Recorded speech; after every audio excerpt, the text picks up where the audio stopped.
నీటిపారుదల రంగానికి సంబంధించి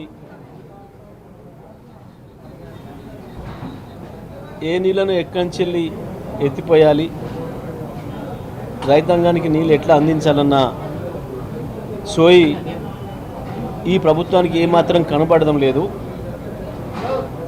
ఒక్క మంత్రికి అవగాహన లేదు, ముఖ్యమంత్రి కంటే ఆయనతో తెలియదు, వ్యవసాయం అంటే ఏందో తెలియని మంత్రులు వాళ్ళ జీవిత కాలంలో ఎన్నడూ వాళ్ళ రాజకీయ చరిత్రలో నీళ్ళ గురించి ఆలోచించిన వాళ్ళు కూడా కాదు. ఎవరు కూడా వీళ్ళు ప్రత్యేకించి రైతాంగం గురించి అసలే ఆలోచించిన వాళ్ళు కాదు. కేవలం వీళ్ళ గత ఆంధ్ర భాషల మోచేతి కింద పెరిగిన వీళ్లకు తెలంగాణ రైతాంగానికి నీళ్ళు ఎట్లా ఇవ్వాలి, తెలంగాణ రైతాంగాన్ని ఎట్లా ఆదుకోవాలి, తెలంగాణ వ్యవసాయ రంగాన్ని ఎట్లా కాపాడుకోవాలన్న సోయి ఏమాత్రం కనబడతలేదు. తెలంగాణ ఎప్పటికైనా లిఫ్ట్ల మీదనే ఆధారపడి బతకాల్సిన పరిస్థితి. మనకున్న భౌగోళిక పరిస్థితులలో దక్షిణం వైపున కృష్ణ కావచ్చు, ఉత్తరం వైపున గోదావరి కావచ్చు, కింది ప్రాంతాల్లో ప్రవహిస్తున్నాయి. కాబట్టి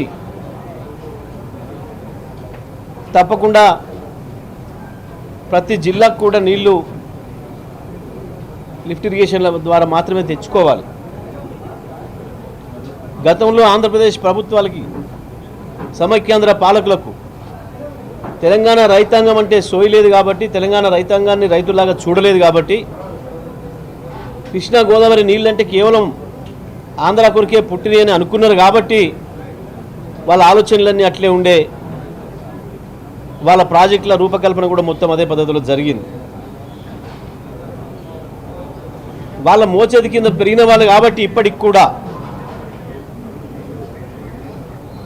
రేవంత్ రెడ్డి గారు కావచ్చు, ఇరిగేషన్ మంత్రి ఉత్తమ్ కుమార్ రెడ్డి కావచ్చు, పొన్నం ప్రభాకర్ కావచ్చు, జీవన్ రెడ్డి కావచ్చు, జూపల్లి కృష్ణారావు గారు కావచ్చు, ఎవరైనా సరే ఏ ఒక్కరికి కూడా తెలంగాణ సోయి లేదు. తెలంగాణ రైతాంగాన్ని ఎట్లా బతికించుకుందామన్న ఆలోచన లేదు. కేసీఆర్ గారు అవన్నీ గమనించింది కాబట్టి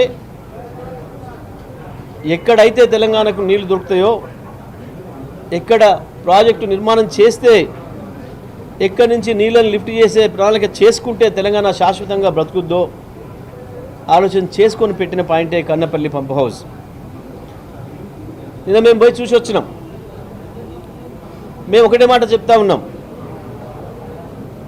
విహారయాత్రలు చేయడం అనేది మీకు అలవాటు. కాంగ్రెస్ పార్టీకి మీకు మంత్రి పదవులే జల్సాల కొరకు వచ్చినాయి. ఎందుకంటే మీ బతికంతా గంతే. ఆనాడు ఆంధ్రప్రదేశ్ నేతల కింద మీరు బతికినాడు, మిమ్మల్ని జల్సాల కొరకు మాత్రమే పదవులు ఇచ్చారు మీకు తప్ప ప్రజల కొరకు పనిచేసే ఆలోచన మీకు ఎన్నడూ లేదు. రండి, దమ్ముంటే మా వెంట రండి, తీసుకుపోతాం. ఇరిగేషన్ మినిస్టర్ వస్తాడా, పొన్నం ప్రభాకర్ వస్తాడా, ఇంకొక ఆయన వస్తాడా? ఏముంది వాళ్ళ గోదావరి? రామగుండం దగ్గర చూసిన గోదావరి ఎట్లా ఉంది, ఎండిపోయి. ప్రాణహిత కలిసిన తర్వాత కన్నెపల్లి పంప్ హౌస్ దగ్గర ఎట్లుంది గోదావరి? సోయి లేదు, ఆనాడు తెలియదు మీకు. ఇవాళ కేసీఆర్ వచ్చి చెప్పిన తర్వాత, చేసి చూపించిన తర్వాత కూడా మీకు చేత కావట్లేదు. ఇక్కడ మీరు మాట్లాడిన మాట ప్రతి అక్షరం అబద్ధమని, ఆ మేడిగడ్డకి ఏదో జరిగింది కాబట్టి మొత్తం 1,00,000 కోట్లు గోదావరిలో పోయినాయని చెప్పి మీరు చేసిన ప్రచారాలు ఉత్తమాటలన్నీ ప్రజల ముందు తేలిపోతాయన్న భయంతో ఇవాళ నీళ్ళు ఇవ్వడానికి వెనుకంజ వేస్తున్నారు. ఎల్లంపల్లి నుంచి ఇవ్వాల్సిందే తప్పకుండా. అది మీ దయాదాక్షిణ్యమేం కాదు, ఇచ్చి తీరాలి. కానీ మీకు ఆశోయి కూడా లేదు. నిన్న మేము వెళ్ళి మాట్లాడే వరకు కనీసం ఇరిగేషన్ మంత్రి దానిపైన రివ్యూ పెట్టలే. ఏ ప్రాజెక్టులో నీళ్ళు వస్తే, ఏ లిఫ్ట్ ఇరిగేషన్ను ప్రారంభం చేస్తే నీళ్ళు ఎట్లా కాపాడుకోవచ్చు అని సోయి లేదు. వాస్తవానికి ఇవాళ కొత్తగా నిర్మించబడ్డ ప్రాజెక్టులు కేసీఆర్ గారి చేత మల్లన సాగర్ కావచ్చు, కొండపోచమ్మ కావచ్చు, రంగనాయక సాగర్ కావచ్చు, బసవపూర్ కావచ్చు, నీళ్లు లేక వెలవెలబోతున్నాయి. ఒకవైపు పాత ప్రాజెక్టులు సింగూరు కావచ్చు, నిజాం సాగర్ కావచ్చు, నీళ్ళ కొరకు ఎదురు చూస్తూ ఉన్నాయి. పోతా ఉన్నాయి లక్షలాది టీఎంసీల నీళ్లు, వేలాది టీఎంసీల నీళ్లు, లక్షలాది క్యూసెక్ల నీళ్లు పోతూనే ఉన్నాయి. గత 15 రోజుల క్రితమే ప్రారంభించుకునే అవకాశం ఉండే నీళ్లు లిఫ్ట్ చేయడం అనేది. ఈ పాటికి ప్రాజెక్టులన్నిటికీ నీళ్ళు వచ్చే అవకాశం ఉండే. మరొక వైపు ఉత్తమ్ కుమార్ రెడ్డి గారు, మీ సతీమణి గారు ప్రాతినిధ్యం వహిస్తున్న కోదాడ నియోజకవర్గం మోతే ప్రజలు ఎదురు చూస్తూ ఉన్నారు. అక్కడ రైతాంగం ఎదురు చూస్తున్నారు. సూర్యాపేట తాలూకా, తుంగతుర్తి తాలూకాల రైతాంగం ఎదురు చూస్తున్నారు. గత 5-6 సంవత్సరాలు వరుసగా ఎండాకాలం కూడా మత్తడి దునికిన చెరువులు, అరుగులు పోసిన చెరువులు ఇవాళ చుక్క నీళ్ళు లేక ఎండిపై కనబడుతున్నాయి. కేవలం మీ అనుచరుల మట్టి దందాకు వనుకొస్తున్నాయి. బహుశా మీరు వాళ్ళను కాపాడుకోవడం కొరకు, వాళ్ళ మట్టి దందాల కొరకు నీళ్ళు తేవడం లేదా అని అనుమానం వస్తూ ఉంది రైతాంగానికి.